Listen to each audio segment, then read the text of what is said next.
Hello everyone, good morning. कैसे हैं आप लोग? स्वागत है आपका खान ग्लोबल स्टडीज़ के ऑफिशियल ऐप पर। मैं आपका जीएस मेंटर ज्ञान प्रकाश झा आपके सामने हाजिर हूँ पॉलिटी की अगली क्लास लेकर। And today we are going to discuss CAG and then we will start governor.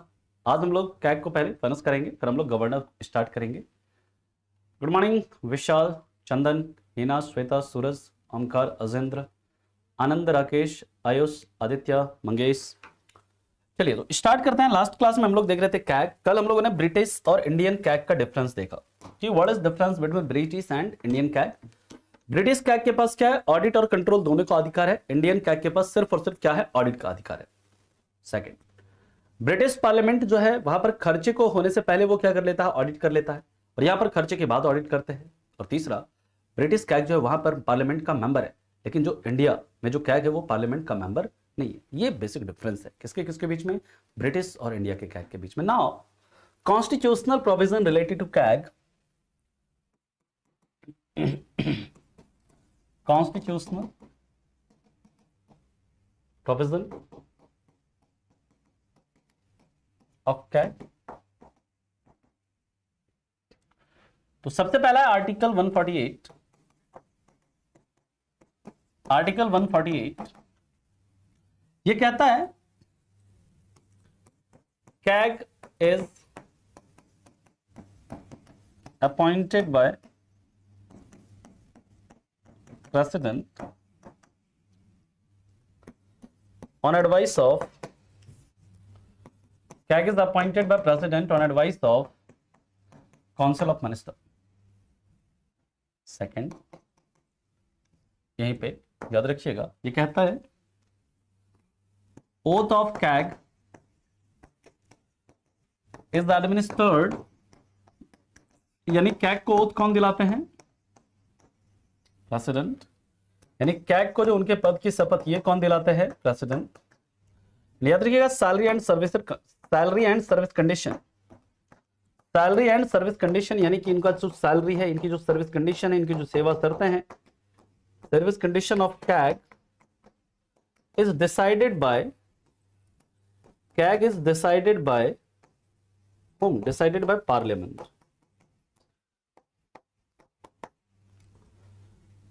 यानी कि कैग को अपॉइंट कौन करेंगे? प्रेसिडेंट। किसके सलाह पर? मंत्री परिषद के सलाह पर। इनको ओथ कौन दिलाएंगे? प्रेसिडेंट। और इनकी जो सर्विस कंडीशन है, सेवा शर्तें हैं, इनकी जो सैलरी है वो कौन तय करेगी? वो पार्लियामेंट तय करेगी। कौन तय करेगी? पार्लियामेंट तय करेगी। ठीक है, क्लियर है? फटाफट आप इसे लिखिए, फिर चलते हैं हम लोग इसके आगे अगले पॉइंट पर मूव करते हैं।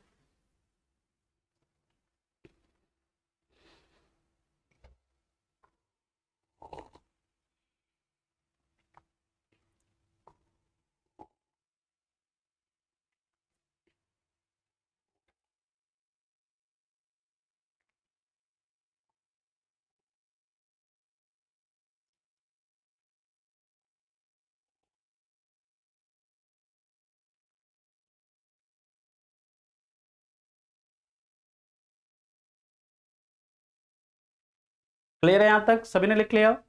तो हिंदी बोल दें, ठीक है, लिख लीजिएगा हिंदी में।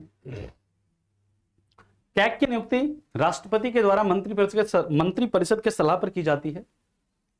कैग की नियुक्ति राष्ट्रपति के द्वारा मंत्री परिषद के सलाह पर की जाती है।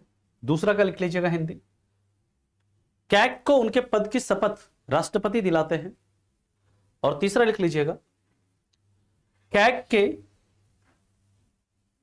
की का वेतन और इसकी सेवा शर्तें संसद तय करती है। कैग का वेतन तथा सेवा शर्तें संसद तय करती है। इस चीज को भी आप याद रखेंगे। नेक्स्ट हम लोग बात करते हैं, इसके बाद अगले पॉइंट पर चलते हैं। अगला जो है आर्टिकल 149। आर्टिकल 149 में क्या है? पावर ऑफ कैग है, जिसे हम अभी सेपरेटली डिस्कस करेंगे। आर्टिकल 149 इसमें क्या है? Power of CAG. क्या है कैग का पावर? अभी हम लोग बात करेंगे आगे, यानी कैग की शक्ति, कैग की शक्तियां। आर्टिकल 150 कहता है यूनियन गवर्नमेंट और स्टेट गवर्नमेंट के अकाउंट्स को, यूनियन गवर्नमेंट और स्टेट गवर्नमेंट के अकाउंट को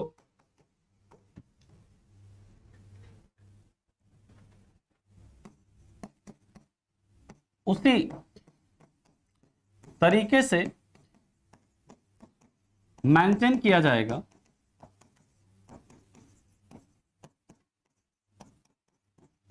जैसा कैग की सलाह पर, किसके सलाह पर, कैग की सलाह पर, मतलब जिस तरीके से, जैसा कैग की सलाह पर राष्ट्रपति कहेंगे।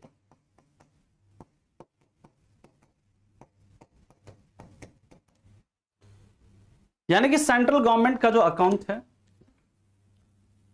यूनियन गवर्नमेंट का जो अकाउंट है, स्टेट गवर्नमेंट का जो अकाउंट है, उनके जो खाते हैं, उन खातों को उसी तरीके से मेंटेन करेंगे, उसी तरीके से उसे क्या किया जाएगा, मेंटेन किया जाएगा, जिस तरीके से कौन डिसाइड करती है, जिस तरीके से आपकी गवर्नमेंट मतलब क्या करती है, प्रेसिडेंट डिसाइड करती है, किसके सलाह पर, कैग के सलाह पर। यानी कैग सलाह देगा कि यूनियन गवर्नमेंट के खातों को इस तरीके से क्या किया जाए, मेंटेन किया जाए, स्टेट गवर्नमेंट के खातों को इस तरीके से मेंटेन किया जाए। ये कैग ने सलाह दे दिया राष्ट्रपति को, राष्ट्रपति डिसाइड करेंगे कि ये इस तरीके से सेंट्रल गवर्नमेंट के खातों को मेंटेन होगा, इस तरीके से स्टेट गवर्नमेंट के खातों को मेंटेन किया जाएगा।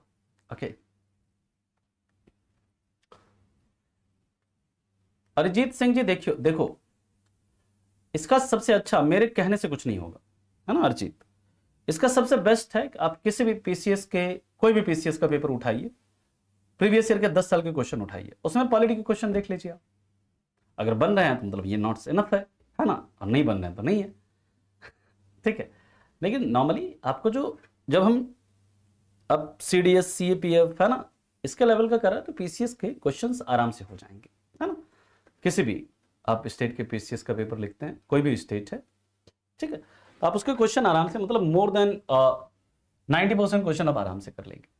एक आध जो फैक्चुअल क्वेश्चन होता है वो आप कितना भी करिए, है ना, तो उसमें दिक्कत आ जाती है, क्योंकि वो फैक्ट्स होते हैं। अब हम लोग बात करते हैं इसके बाद जो नेक्स्ट है, आर्टिकल 151। आर्टिकल 151 किसकी बात करता है, ये बात करता है report of CAG, report of CAG, यानी कि कैग के रिपोर्ट की बात करता है। अब देखिए कैग जो है, ऐसा नहीं है कि सिर्फ और सिर्फ केंद्र सरकार के खातों की जांच करेगा, नहीं,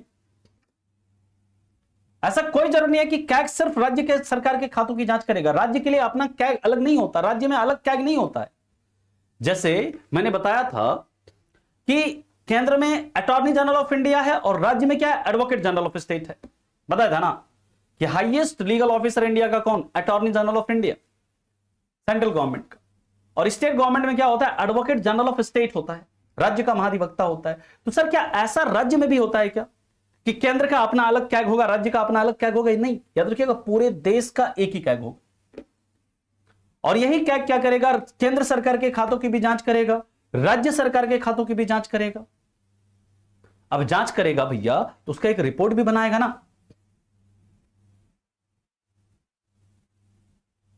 ठीक, उसका एक क्या करेगा, रिपोर्ट भी तैयार करेगा।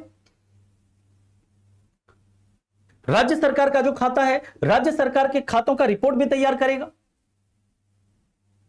तो ये रिपोर्ट जो होता है, याद रखिएगा, ये कहता है कि कैग यूनियन गवर्नमेंट के खातों से संबंधित रिपोर्ट, यानी केंद्र सरकार के खातों से संबंधित रिपोर्ट, यूनियन गवर्नमेंट के अकाउंट से संबंधित रिपोर्ट से रिलेटेड रिपोर्ट किसको सबमिट करेंगे, से रिलेटेड रिपोर्ट किसे सबमिट करेंगे बताओ, प्रेसिडेंट को सबमिट करेंगे। सिंपल है भैया, किसे सबमिट करेंगे, प्रेसिडेंट को। और कैग स्टेट गवर्नमेंट के अकाउंट से रिलेटेड रिपोर्ट, अकाउंट से रिलेटेड रिपोर्ट किसे सबमिट करते हैं, अकाउंट से रिलेटेड रिपोर्ट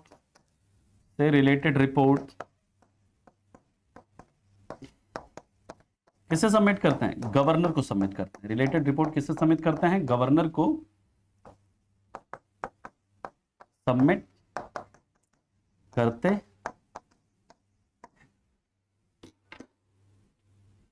ठीक। पढ़ाएंगे आपको आर्टिकल 368 तक, है ना, 370 371 तक पढ़ाएंगे आपको, है ना, केजीएस यूजर 371 तक पढ़ाएंगे, ठीक है।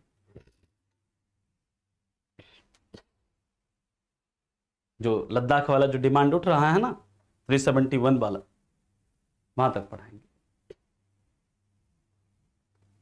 अच्छा चलिए, बहुत बढ़िया। आप समझ में आता है ना कोमल? हाँ, अब तो नहीं लगता है बोरिंग?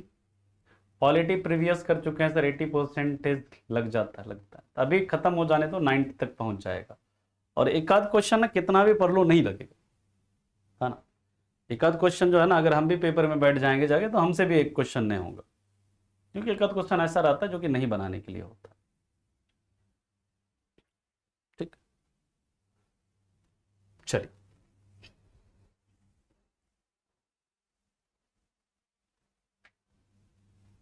अच्छा चलो, बहुत बढ़िया। सर मीडिया तो नहीं दिखा रहे, क्योंकि मीडिया मैंने बताया था स्टार्टिंग में, याद करो, मीडिया अभी क्या है? कॉर्पोरेट हाउस बन चुका है। हाँ? मीडिया को देश की समस्याओं से नहीं बल्कि पैसे से लगाव हो चुका है। हाँ?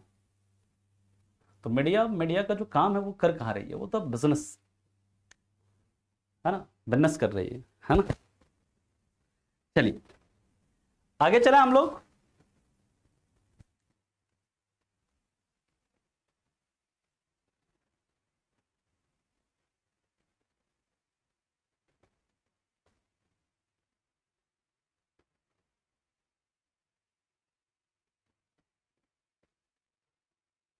अब देखिए, हम लोग बात करेंगे इंडिपेंडेंस ऑफ कैग।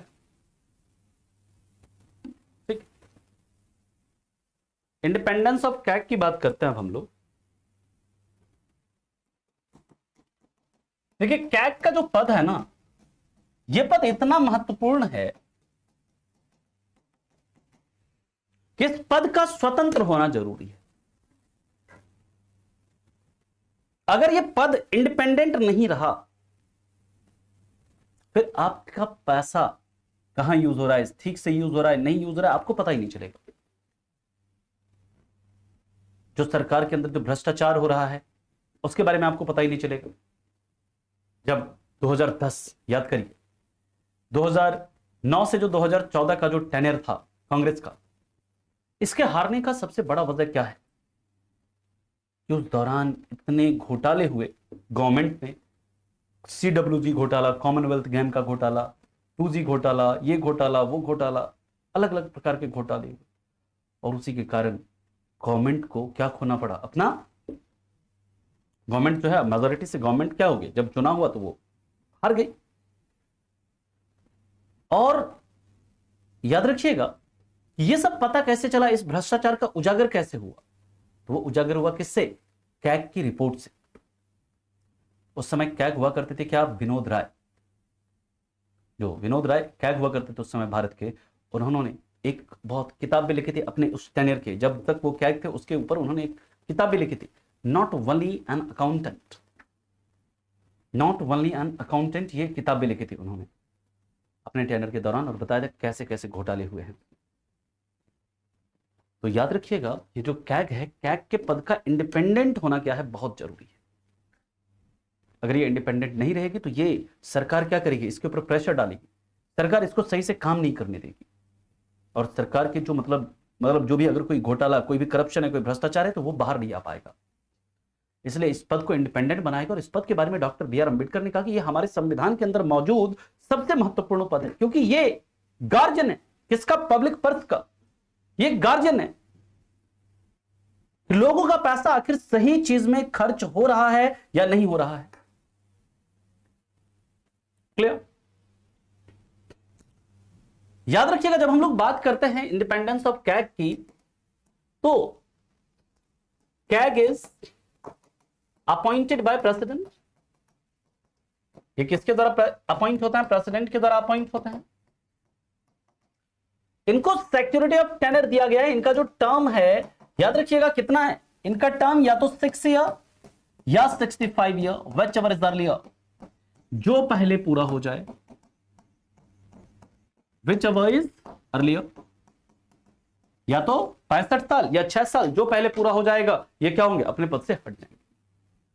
यानी कि इनको 65 वर्ष की एज तक नहीं हटा सकते हैं, या फिर अगर इनका कार्यकाल 6 वर्ष पूरा हो गया तभी आप हटा सकते हैं, या तो 65 वर्ष की उम्र पूरी कर ले या फिर इनका कार्यकाल 6 वर्ष का हो जाए तभी आप इन्हें हटा सकते हैं, ऐसे हटाएंगे। तो हटाने के लिए क्या है, टर्म से पहले इन्हें कैसे हटा सकते हैं, टर्म से पहले इन्हें सुप्रीम कोर्ट के जज की तरह हटा सकते हैं। कल हमने बताया आपको कैसे सुप्रीम कोर्ट के जज को हटाते हैं, सुप्रीम कोर्ट के जज की तरह रिमूव कर सकते हैं।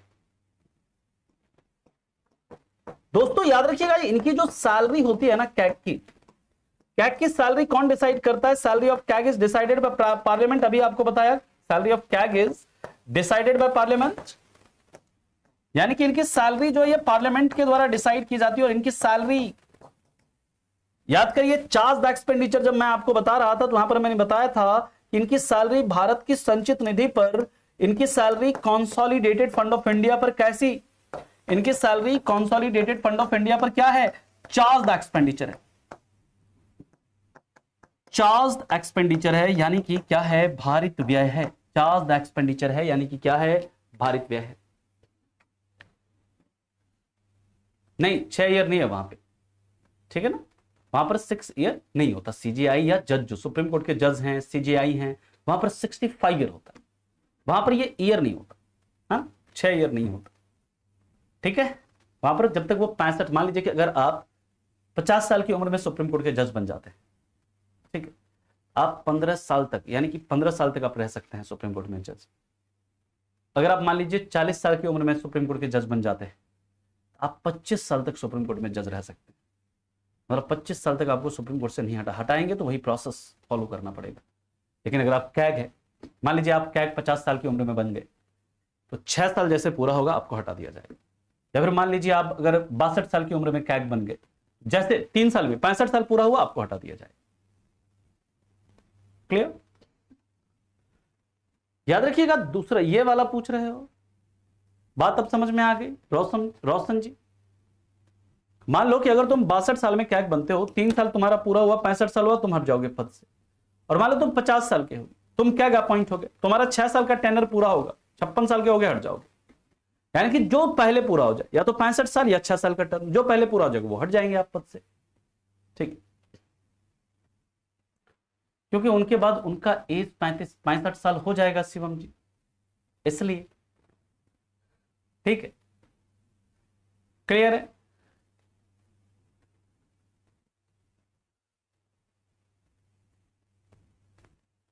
है ना।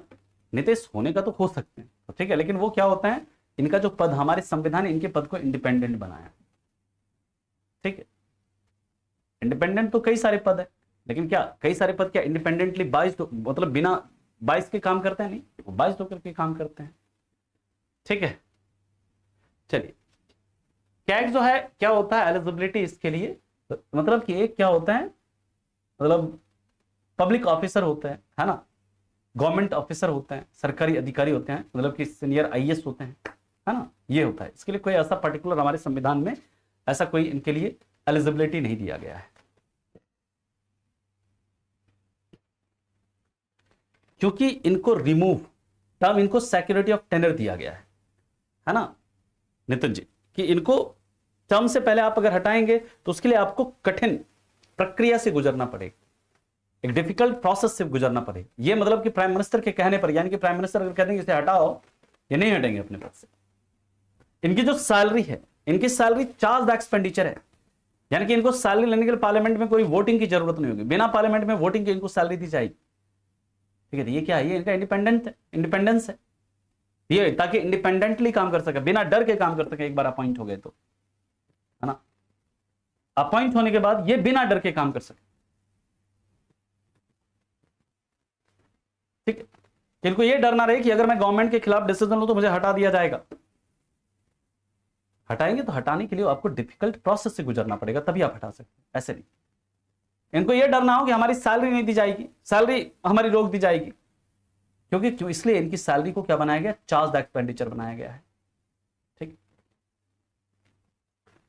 अरविंद जी आपने बस वही कहते हैं ना कि आप लोग थोड़ा यूट्यूब से और यूट्यूबर्स से खास करके दूर रह कर, ठीक है, यूट्यूब एंड यूट्यूबर्स दोनों से दूर रहा करिए। आजकल की मीडिया से तो खास करके दूर रहा करिए। अभी आपने डिक्टेटरशिप देखा ही कहाँ है ना? एक्चुअल मीनिंग आपको डिक्टेटरशिप का पता नहीं है शायद। भाई, आपको जितनी आजादी इंडिया में है ना, कभी आपने शायद बाहर का कभी जीवन नहीं देखा है ना? चाहे जितनी डेवलप्ड कंट्रीज हैं, जितनी आज़ादी, जितनी फ्रीडम आपको यहाँ पर है ना, किसी और देश में जाओगे ना तब जाकर पता चलेगा कि आप कैसे देश में रह रहे हैं, है ना? ये अलग बात है कि हमारे देश के अंदर कई सारी समस्याएं हैं, पॉवर्टी है, अनएम्प्लॉयमेंट है, ठीक है, बहुत सारी समस्याएं हैं, ठीक है।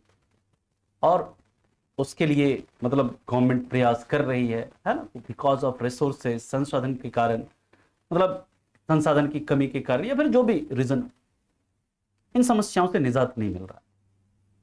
लेकिन हाँ, अगर आप ये कह रहे हैं कि डिक्टेटरशिप है, ये है, कभी शायद आपने फिर कभी बाहर की जिंदगी के बारे में देखना, ठीक है।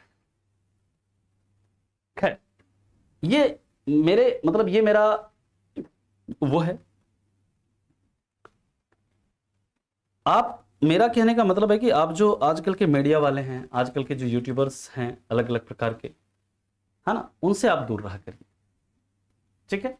नहीं तो आपके ना, जो अभी आपका माइंड क्या है, यंग है। आपको कोई कुछ बोलेगा, कोई कुछ कहेगा, आपको लगेगा अरे हाँ ये तो बिल्कुल सही है, क्योंकि आपके अभी अंदर उतनी समझ विकसित नहीं है। आपको कोई कहेगा हाँ ये चोर है, तो आप कहेंगे हाँ ये चोर है ना? ठीक है, चलिए खैर, हम लोग बात करते हैं। यहां तक लिख लिया सभी ने?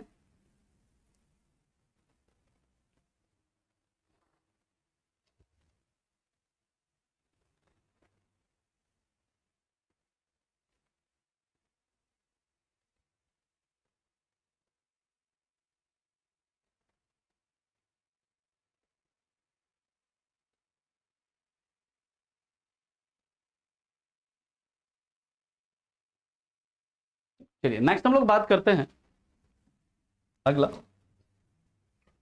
याद रखिएगा, जो कैग है, ये मतलब इनकी सैलरी को, इनके टर्म के दौरान, इनकी सैलरी को इनके टर्म के दौरान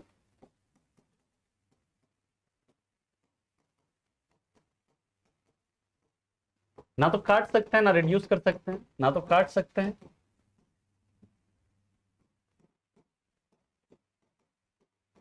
और ना ही रिड्यूस कर सकते हैं, और ना ही रिड्यूस कर सकते हैं।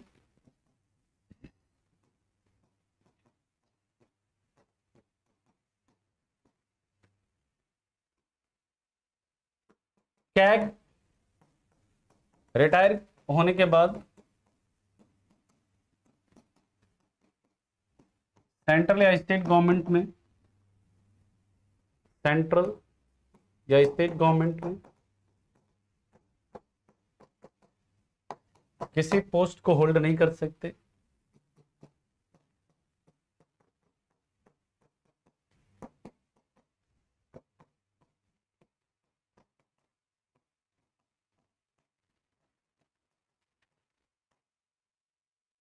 ठीक। इसके बाद याद रखिएगा, कैग को अगर इस्तीफा देना है, कैग अपना इस्तीफा किसे देते हैं? प्रेसिडेंट को देते हैं।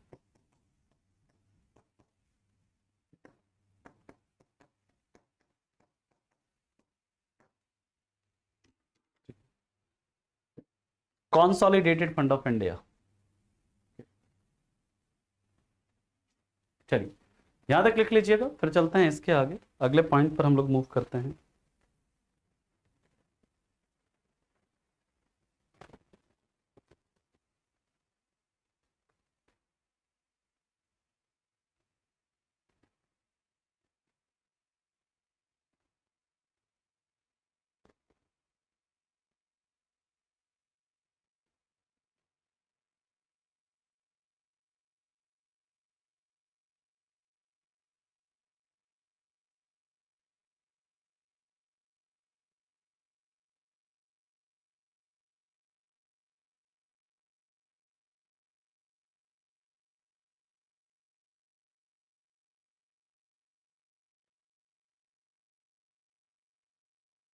सर कैग को भी पेंशन मिलती है? बिल्कुल मिलती है।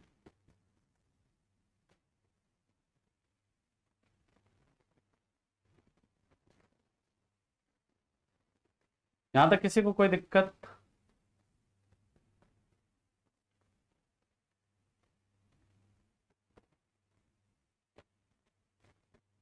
आगे चलें। चलिए नेक्स्ट हम लोग बात करते हैं power of CAG. Power of CAG की बात करते हैं। पावर ऑफ कैग, याद रखिएगा, ये सेंटर और स्टेट से रिलेटेड अकाउंट का रिलेटेड अकाउंट को क्या करते हैं? ऑडिट करते हैं। इस सेंटर और स्टेट से रिलेटेड अकाउंट को क्या करते हैं? ऑडिट करते हैं। याद रखिएगा, ये सेंटर और स्टेट के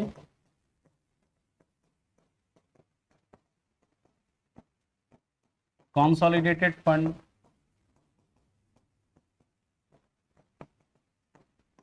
पब्लिक अकाउंट फंड, ये सब हम लोगों ने पढ़ा हुआ है। और कॉन्टिजेंसी फंड और कॉन्टिजेंसी फंड को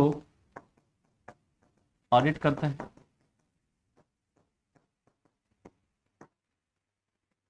नेक्स्ट याद रखिएगा, ये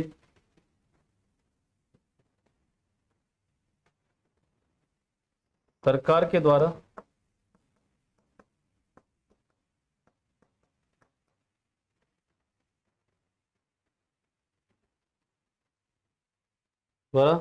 फंडेड किसी संस्थान या कंपनी का के अकाउंट को ऑडिट करते हैं।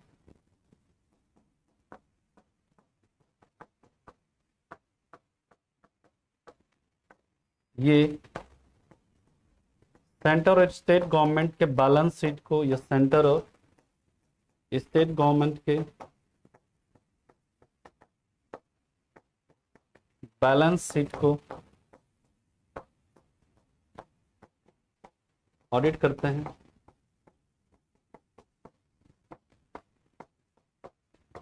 यानी कि देखिए, केंद्र सरकार और राज्य सरकार के जो भी खाते हैं, इन सभी खातों को क्या करता है? इन सभी खातों की जांच करता है। केंद्र और सरकार के जितने भी खाते हैं, सभी खातों की जांच।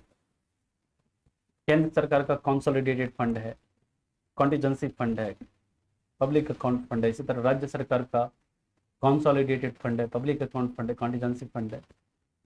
उसके अंदर कितना पैसा आया, कितना पैसा गया, उसका पूरा जांच करना। केंद्र सरकार और राज्य सरकार का जो बैलेंस शीट है, उसका जांच करना कि पूरा आपके पूरे साल में आपके पास कितना पैसा आया, कितना पैसा गया, उसका जांच करना। साथ ही साथ मान लीजिए ऐसा कोई कंपनी है, ऐसा कोई इंस्टीट्यूशन है, ऐसी कोई यूनिवर्सिटी है, ऐसा कोई स्कूल है जिसे सरकार ने फंड दिया हुआ है, ऐसी कोई कंपनी है जिसमें सरकार का हिस्सा है, सरकार का शेयर है, तो उसके खातों की भी जांच करना, ये कैग का काम होता है। साथ ही साथ मान लीजिए प्रेसिडेंट रिक्वेस्ट करे कैग से, जैसे मान लीजिए कोई, जैसे मान लीजिए बीएमसी है ना, मुंबई का जो नगर पालिका है बीएमसी, या फिर मान लीजिए एनडीएमसी, यहाँ पर कोई बहुत बड़ा घोटाला हो जाता है, मान लीजिए बहुत बड़ा कोई करप्शन होता है, और उसके बाद राष्ट्रपति कैग से रिक्वेस्ट करते हैं कि भाई साहब, ये जो है ना, ये क्या कहते हैं, यहाँ का जो खाता है, इसका पूरा, इस खातों का आप एक जांच करके रिपोर्ट बनाइए। ठीक है जी मैम, ठीक है, ठीक है। ये जो है ना, इस कंपनी में, यहाँ पर जो है ना, इसका आप क्या करिए, पूरा खातों का, ये कोऑपरेटिव सोसाइटी है, इस कोऑपरेटिव सोसाइटी का पता चला हमें कि इस कोऑपरेटिव सोसाइटी में बड़ा घपला चल रहा है। ये जो कोऑपरेटिव सोसाइटी है, इसका क्या करिए, इसके खातों की जांच करिए और इसका एक हमें रिपोर्ट बना के दीजिए। यानी कि जब कोई ऐसा कंपनी या ऐसा मतलब उसका रिक्वेस्ट करे प्रेसिडेंट इनसे, तो ये उसके भी खातों की क्या कर सकते हैं, जांच कर सकते हैं। ठीक है, अच्छा पोस्टपोन हो गया, किसने बताया आखिर? ऑफिशियल नोटिस आ गया है क्या?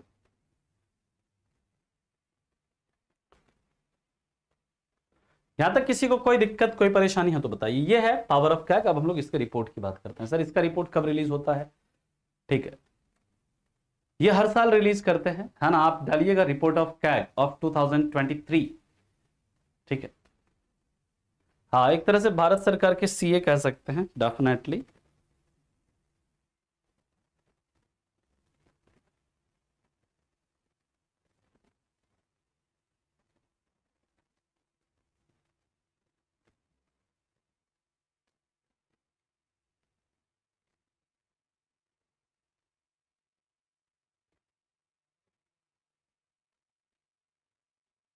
चलें आगे,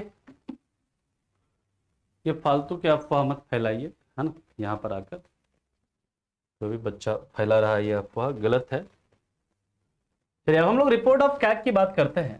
कैग के रिपोर्ट में 3 रिपोर्ट होता है। रिपोर्ट ऑफ कैग इसमें 3 रिपोर्ट होता है ना। It consist 3 report. 3 रिपोर्ट्स कौन कौन सा? तो पहला report on appropriation account. Report on appropriation account ये होता है डिफरेंट डिपार्टमेंट का, जो अलग अलग डिपार्टमेंट्स होते हैं ना, डिफरेंट डिपार्टमेंट का होता है, यानी कि अलग अलग विभागों का होता है। जैसे रेलवे, होम, फाइनेंस, है ना, विदेश, है ना, डिफेंस, अलग अलग डिपार्टमेंट का क्या होता है ये, मतलब रिपोर्ट होता है। इसे बोलते हैं रिपोर्ट ऑन अप्रोप्रिएशन अकाउंट। दूसरा report on finance account. Report on finance account, जो रिपोर्ट ऑन फाइनेंस अकाउंट होता है ये भारत सरकार के पूरे वर्ष का, पूरे फाइनेंशियल ईयर का क्या होता है, रिपोर्ट होता है, फाइनेंशियल ईयर का रिपोर्ट होता है। और तीसरा होता है report on PSUs. Report on PSUs, PSUs के बारे में ऑलरेडी मैंने आपको बताया, पब्लिक सेक्टर अंडरटेकिंग्स बोलते हैं। देखिए ये जो 2 रिपोर्ट है, इस 2 रिपोर्ट को कहां भेजा जाता है? पब्लिक अकाउंट कमेटी के पास, पीएससी। याद करिए बताया था पब्लिक अकाउंट कमेटी। ये पब्लिक अकाउंट कमेटी क्या करती है? इन दोनों रिपोर्ट की जांच करती है। और रिपोर्ट ऑन पीएसयू जो है इसको कौन जांच करती है? Committee on public undertaking. ये चला जाता है किसके पास? कमिटी ऑन पब्लिक अंडरटेकिंग के पास। और ये क्या करता है? ये इस रिपोर्ट को चेक करता है, ठीक है। और अगर कोई भ्रष्टाचार है तो उसका क्या होता है? उजागर वगैरह करता है, ठीक है। क्लियर है यहां तक? चलिए अब हम लोग बात करते हैं गवर्नर की।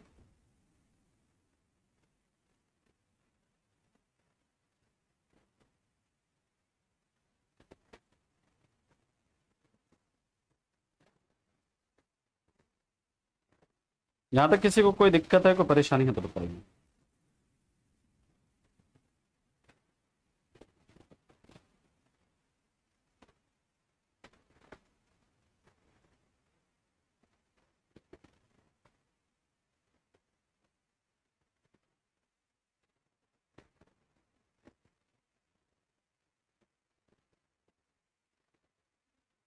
लिख लिया सभी ने? अब हम लोग बात करेंगे स्टेट एग्जीक्यूटिव। देखिए जब हम लोग स्टेट एग्जीक्यूटिव की बात करते हैं, स्टेट एग्जीक्यूटिव, सबसे पहले हम लोग स्टेट एग्जीक्यूटिव की बात करते हैं। स्टेट एग्जीक्यूटिव यानी कि राज्य की कार्यपालिका, राज्य की कार्यपालिका। राज्य की कार्यपालिका में कौन कौन होते हैं? तो याद रखिएगा, इसमें होते हैं गवर्नर, इसके बाद स्टेट काउंसिल ऑफ मिनिस्टर, राज्य मंत्री परिषद, और यहां पर क्या होता है? Advocate general of state, advocate general of state, यानी राज्य का महाधिवक्ता। इन तीनों से मिलकर क्या होता है? राज्य के कार्यपालिका का गठन होता है। जैसे बिल्कुल होता है, कार्यवाही, जेल भेजा जाता है। कई सारे जेल में हैं लोटा जी, जिन्होंने CWG घोटाला किया, 2G घोटाला किया, है ना। ये जितने भी मिनिस्टर हैं, जितने भी लोग उसमें संलिप्त थे, सब जेल में, कार्रवाई की उनके ऊपर, है ना। हाँ, पार्ट 6 स्टार्ट हो गया। ये हमारा क्या है, पार्ट 6, है ना, चैप्टर 6 या संविधान का भाग 6, पार्ट 6 है ये, है ना। और पार्ट 6 में कहां से कहां तक आर्टिकल है, याद रखिएगा। हमारे संविधान का पार्ट 6 स्टार्ट हो गया, और इसमें आर्टिकल कहां से कहां तक है, तो आर्टिकल 152 से लेकर आर्टिकल 237 तक है। मतलब अब हम लोग ऑलमोस्ट फाइनल स्टेज पे हैं। Governor, state executive, state governor, state legislature, है ना, ये सब हमारा परसों तक में लगभग हम लोग कंक्लूड कर लेंगे इसे, परसों तक। फिर हमारे पास रहेगा हाई कोर्ट, हाई कोर्ट के बाद centre state relation, constitutional bodies and local government, ये नेक्स्ट वीक में हमारा फिनिश। ठीक है, अब हम लोग बात करते हैं यहां पर सबसे पहला क्या है, गवर्नर। गवर्नर यानी राज्यपाल के बारे में बात करते हैं। आपसे पूछा जाता है कि स्टेट एग्जीक्यूटिव में कौन होते हैं, कौन नहीं होता है। हाँ, क्या फिनिश हो गया, बहुत छोटा सा टॉपिक है, आपको बताया था कल ही। हाँ?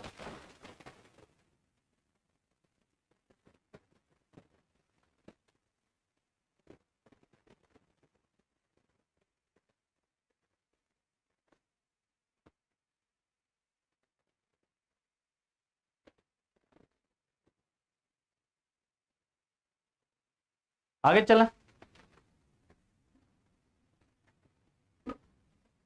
किसी को कोई दिक्कत यहां तक?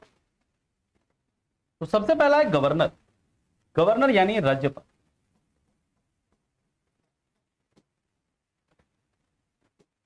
One of the most controversial post in Indian constitution.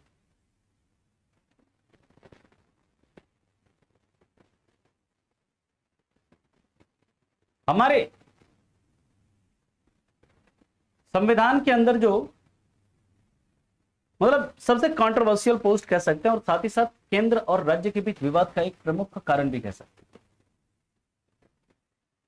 केंद्र और राज्य के विवाद के बीच, केंद्र और राज्य के बीच जो विवाद होता है, उसके दो प्रमुख कारण हैं। एक है गवर्नर का पद, और दूसरा है आर्टिकल 356। आर्टिकल 356 क्या है, प्रेसिडेंशियल। ये दोनों केंद्र और राज्य के बीच विवाद के दो प्रमुख मुद्दे हैं। गवर्नर का पद जो है ना, क्यों है कंट्रोवर्शियल, अभी हम बात करेंगे। तो क्योंकि गवर्नर का जो होता है ना, डुअल रूल होता है। गवर्नर का डुअल रूल है। सर डुअल रोल, क्या क्या डुअल रोल होता है, दो काम होता है इसका, दोहरा कार्य होता है। क्या क्या? एक, his head of state executive, his head of state executive, यानी कि ये राज्य की कार्यपालिका के क्या होते हैं, प्रमुख होते हैं।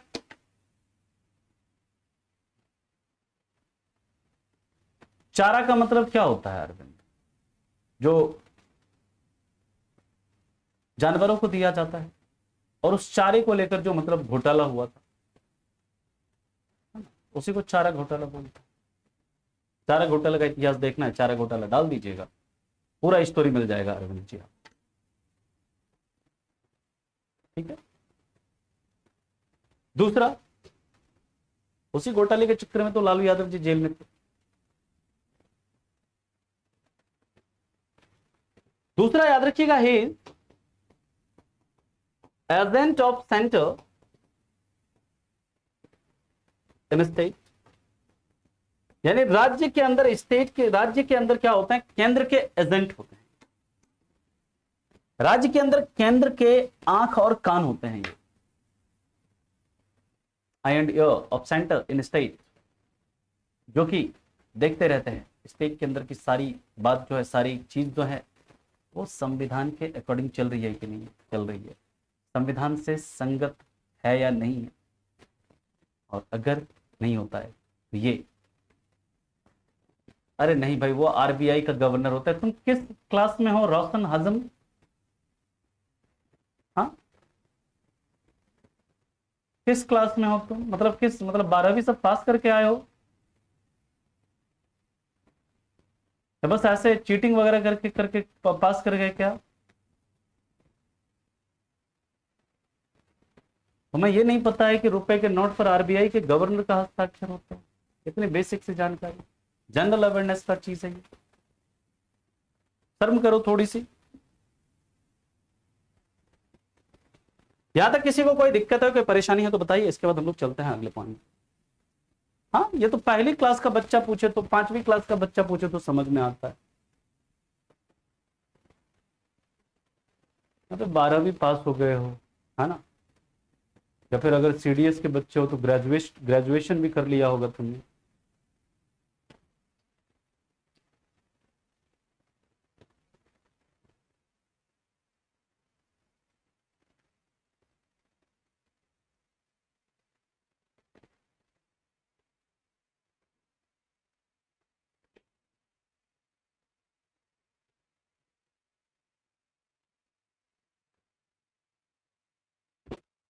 एक दो के नोट पे नहीं, दो का तो नोट पे होगा गवर्नर का, और एक के नोट पर जो है ना फाइनेंस सेक्रेटरी का होता है। ठीक, चल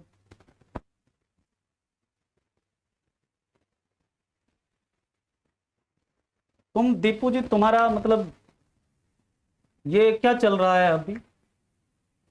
सर प्रैक्टिस नहीं होगा, टाइम भी नहीं है, तो प्रैक्टिस करो ना। किसने रोका है तुम्हें प्रैक्टिस करने से? क्या हाथ मेरे में तुम्हारा क्या हथकड़ी लगा दिया गया है? प्रैक्टिस करो क्वेश्चन की। और सिलेबस में नहीं हुआ है। सिलेबस जब यहां पर देख रहा हूं 90% से ज्यादा सिलेबस हो गया, कहां सिलेबस नहीं हुआ है? मतलब कुछ भी आए, कभी क्लास में दिखते नहीं, आ जाए और तुम आकर ज्ञान देना शुरू।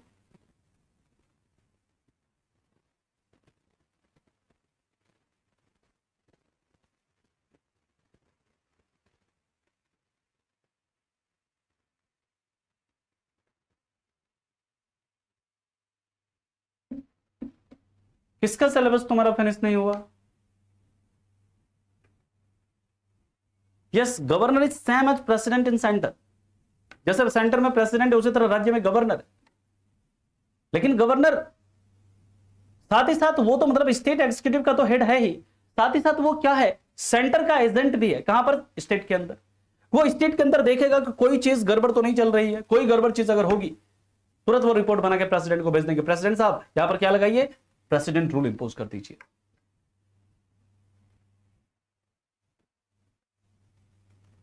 नहीं, कुछ बच्चे हैं ना, उनको कितना भी कुछ करवा दो तुम, कितना भी बढ़िया कर दो, उनको ना बस लगेगा कि बस वो आएंगे आकर के अपना मतलब गलती अपनी है, दूसरे को वो क्या करेंगे, अपनी गलती का दोष ठहराएंगे।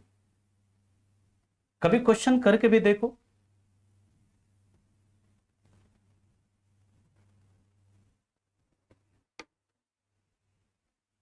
हम लोग बात करते हैं आर्टिकल 153। बेवकूफ सब पता नहीं कहां से आ जाते हैं एकदम आकर। 90% सिलेबस फिनिश, सर सिलेबस भी फिनिश नहीं हुआ, ये नहीं हुआ, वो नहीं हुआ, अगर के बस बकवास करना शुरू कर देते हैं। आर्टिकल 153 कहता है there shall be a governor in every state. और कभी कभी क्लास में दिखेगा, वो ईद के चांद की तरह आएगा।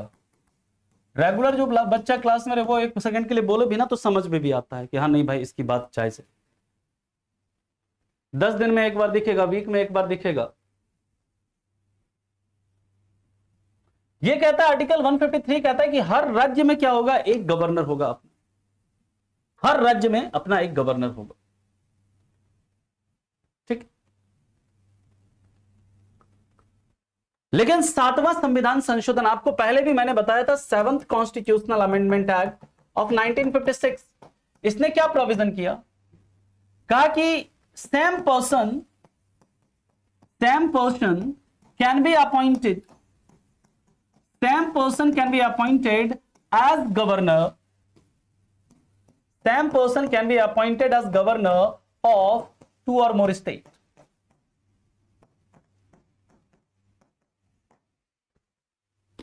यानी कि एक ही व्यक्ति को,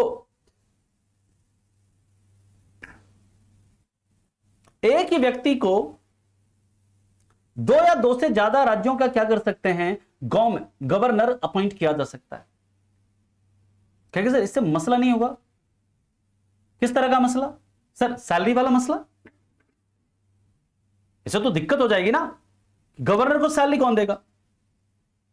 कौन सा राज्य देगा? अगर किसी पर्सन को 2 या 2 से ज्यादा राज्य का गवर्नर अपॉइंट कर देंगे तो क्या उसको तीनों राज्य सैलरी देंगे? यानी कि गवर्नर को 3 सैलरी मिलेगी, या गवर्नर को उतनी ही सैलरी मिलेगी और वो तीनों राज्यों में डिवाइड होगी? सर तीनों राज्यों में इक्वली डिवाइड होगी या कैसे डिवाइड होगी? याद रखिएगा, ये कहता है यहीं पर कि अगर किसी पर्सन को 2 या 2 से ज्यादा राज्य का गवर्नर अपॉइंट किया जाता है, 2 या 2 से ज्यादा स्टेट का गवर्नर अपॉइंट किया जाता है, तो उसे सैलरी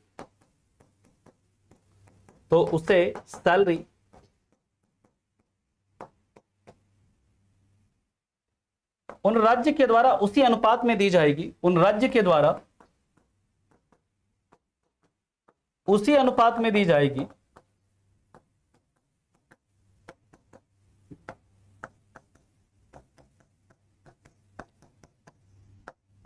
जो राष्ट्रपति निर्धारित करें, जो प्रेसिडेंट डिसाइड करें, जो प्रेसिडेंट डिसाइड कर दें। जैसे मान लो कोई एक पर्सन है, ऐसे समझो कोई एक व्यक्ति है, उसको यूपी का, राजस्थान का और एमपी का तीनों का गवर्नर अपॉइंट कर दिया गया। मान लो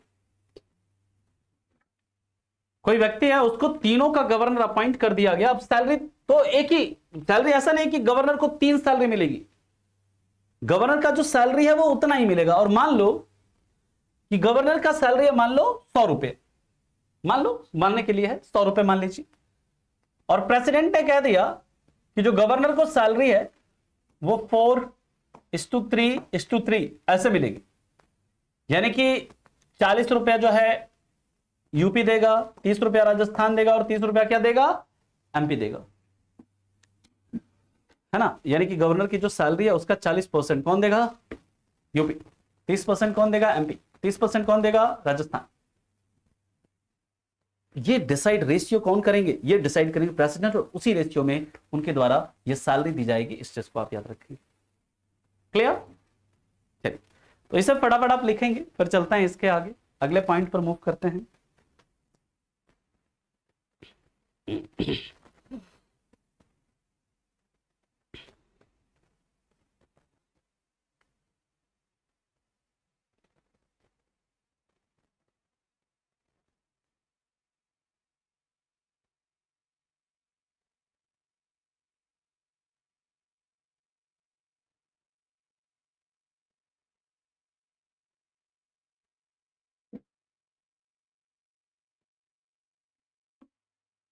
सर एक व्यक्ति को कितने राज्यों का राज्यपाल बनाया जा सकता है? एक व्यक्ति नहीं, व्यक्ति, है ना।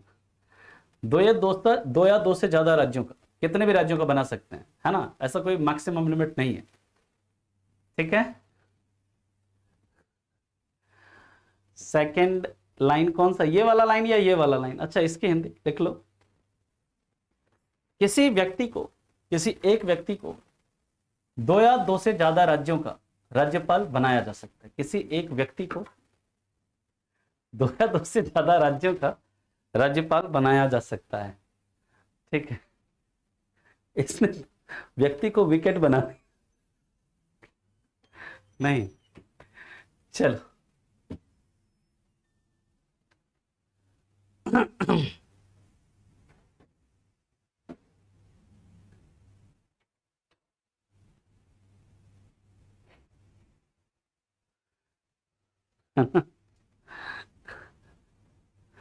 आगे चलें, नेक्स्ट पॉइंट पर मूव करें।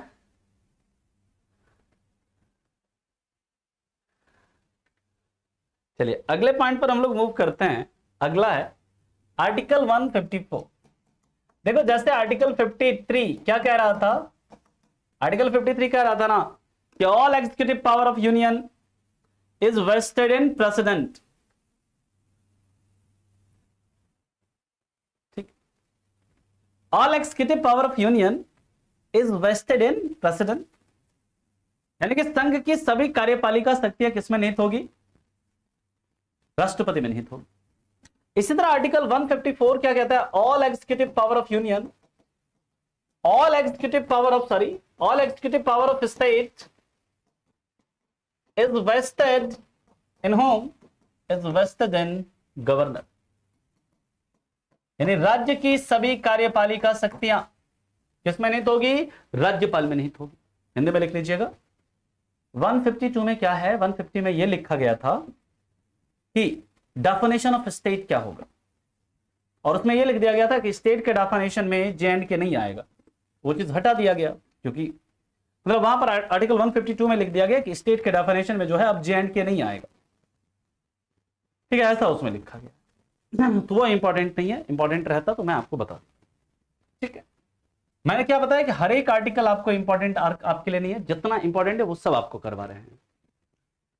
नेक्स्ट है, याद रखिएगा, ये कहता है कि राज्यपाल अपने कार्यपालिका शक्तियों का प्रयोग या गवर्नर अपने एग्जीक्यूटिव पावर का यूज, गवर्नर अपने एग्जीक्यूटिव पावर का यूज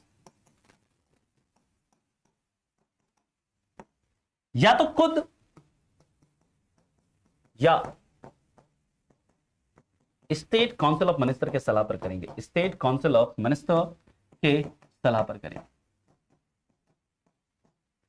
यानी कि गवर्नर के लिए देखिए, गवर्नर का पावर, जैसे मैंने आपको क्या बताया था,